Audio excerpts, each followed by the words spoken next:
High everyone, नमस्ते। आज म फेरि फुल बनाउने तरिका लिएर आएको छु। फेरि फुल भनेर नसोच्नु होला, बनाउने तरिका एकदमै फरक छ। यदि हजुरहरू मेरो च्यानलमा नयाँ हुनुहुन्छ भने भिडियोलाई लाइक, कमेन्ट, सेयर अनि च्यानललाई सब्सक्राइब गर्न नबिर्सिनु होला। मैले 3टा अलरेडी बनाइसकेको छु। हामीलाई चाहिन्छ यो 3टा कलरको धागो। फर्स्टमा यसरी सिक्री तान्ने 38 वटा चेन तान्ने।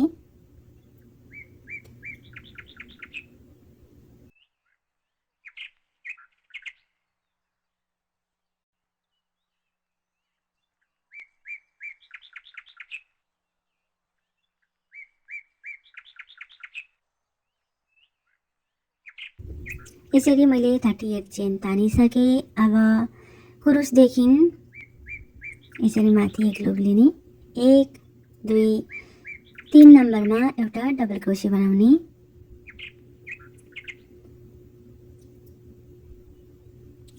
फेरि नेक्स्ट चेनमा जाने, एउटा डबल क्रोशे बनाउने,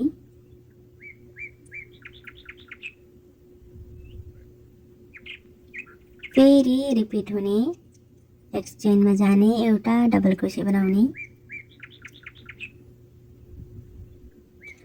फेरि सेम एउटा डबल क्रोशे। हामीलाई टोटल कति 36 डबल क्रोशे चाहिन्छ। फेरि एउटा डबल क्रोशे बनाउने यहाँ, फेरि एकचोटि रिपिट गरेर देखाउँछु म। यसरी हामीलाई टोटल 36 डबल क्रोशे चाहिन्छ। मैले यहाँ 36 डबल क्रोशे बनाइसकेँ। अब 1 2 3 4 चेन। अब यसरी फर्किने, रिटर्न हुने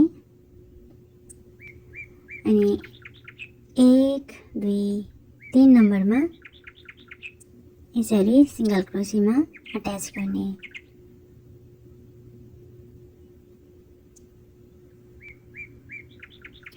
फेरि 1 2 3 4 चेन। फेरि यहाँ 1 2 3 नम्बरमा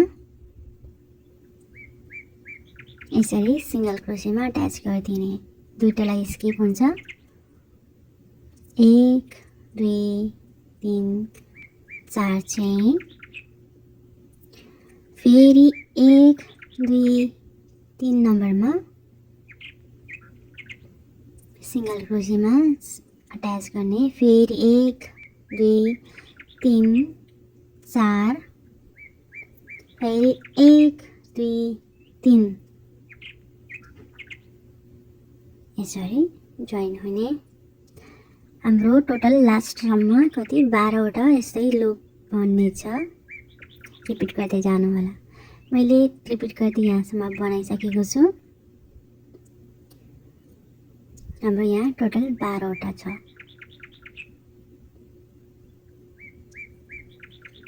अब चेन तान्ने यहाँ दुईटा, 1 2 चेन अनि 5वटा डबल क्रोशे बनाउने।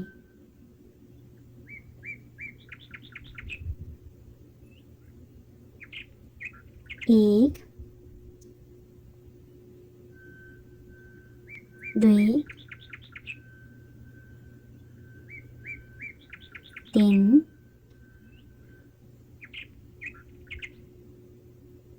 4, यो चाहिँ पातको भाग हो। 5, अब एउटा ट्रिपल क्रोशे बनाउने। यसरी दुईचोटि घुमाएर यसलाई ट्रिपल क्रोशे बनिन्छ। फेरि सेम डबल क्रोशेलाई कसरी बनाउँछ त्यसरी नै बनाउने हो। यसरी एउटा। अब दुईटा चेन तान्ने, पिकक बनाउने अनि पिककलाई चाहिँ यहाँ जोइन गरेर स्लिप स्टिचमा जोइन गर्ने। फेरि ट्रिपल क्रोशे बनाउने,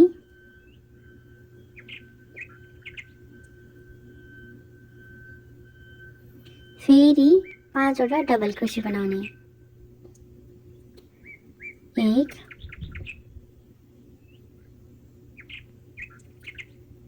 2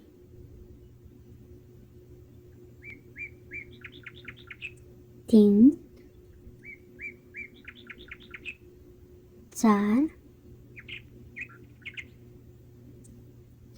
5 अनि दुईटा चेन 1 2 अनि नेक्स्ट लुपमा जाने, स्लिप स्टिचमा जोइन हुने,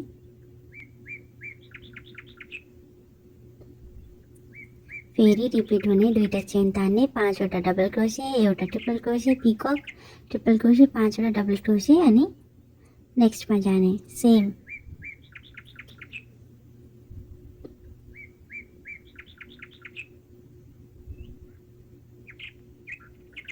जसरी यो बनायो त्यसरी नै बनाउँदै जाने। दुईटा बनाइसके, अझै 3टा बनाउनु छ। टोटल हामीलाई 5 वटा चाहिन्छ पातहरु है त। मैले यहाँ 5 वटा बनाइसकेको छु। अब यहाँ बचेको हाम्रो 7 लुपमा चाहिँ व्हाइट कलरको धागो लिने अनि एउटा लुप क्रिएट गर्ने यसरी।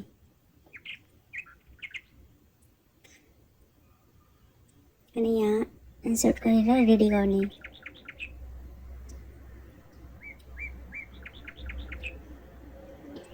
यसरी तानी अब छोडिदिने। यो चाहिँ हाम्रो फ्रन्ट भयो, नर्मल युज गर्ने। यो ब्याकपट्टि क्रोशलाई ब्याकपट्टि छिराउने यसरी। अनि 1 2 3 4 5 6 7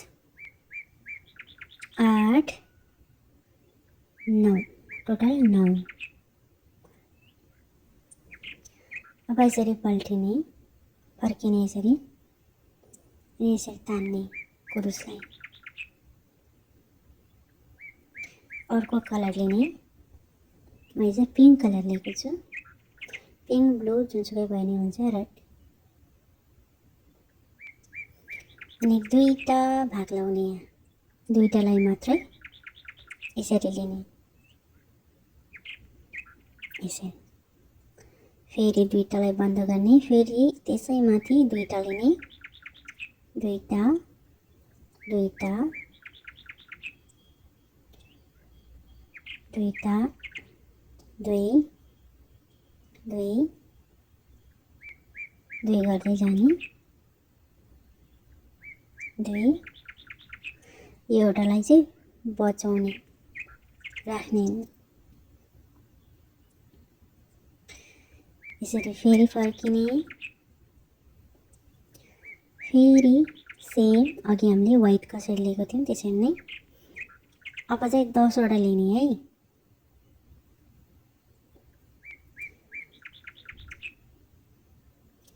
1 2 3 4 5 6 7 8 9 10।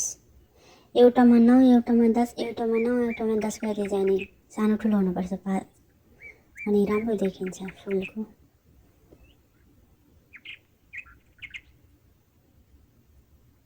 फेरि पिङ्क कलर लिने, सेम अघिको जस्तै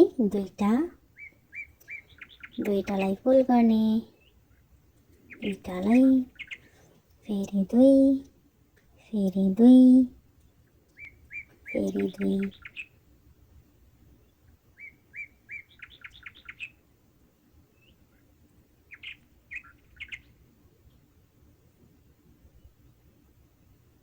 यसरी एउटालाई चाहिँ बाँकी राख्ने। हाम्रो दुईमा चाहिँ भइसक्यो, दुईवटा लुपमा चाहिँ अब बाँकी रहेको 5वटामा पनि सेम रिपिट गर्दै जाने। जसरी दुईटालाई बनाए हामीले एउटामा 9 एउटामा 10 गर्दै जाने है। त्यो चाहिँ फेरि नबिर्सिनु नि। ओके, हाम्रो फुल लगभग बनेर रेडी भइसक्यो। अब एक्स्ट्रा ऊनहरुलाई कट गरेर चाहिँ फिनिशिङ लुक दिने।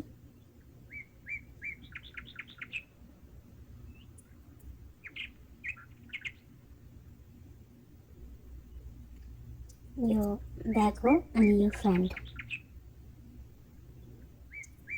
यहाँ मैले एउटा सियो लिएँ।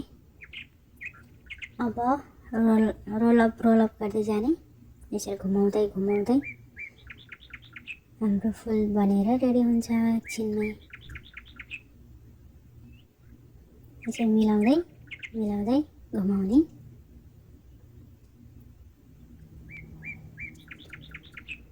अनि सियोले सिउने। भिडियोलाई यतिन्जेलसम्म हेरिदिनु भएकोमा धेरै धेरै धन्यवाद। अब भेटिनेछु नेक्स्ट नयाँ भिडियोमा। यतिन्जेलको लागि छुट्टिने छौँ। Bye bye.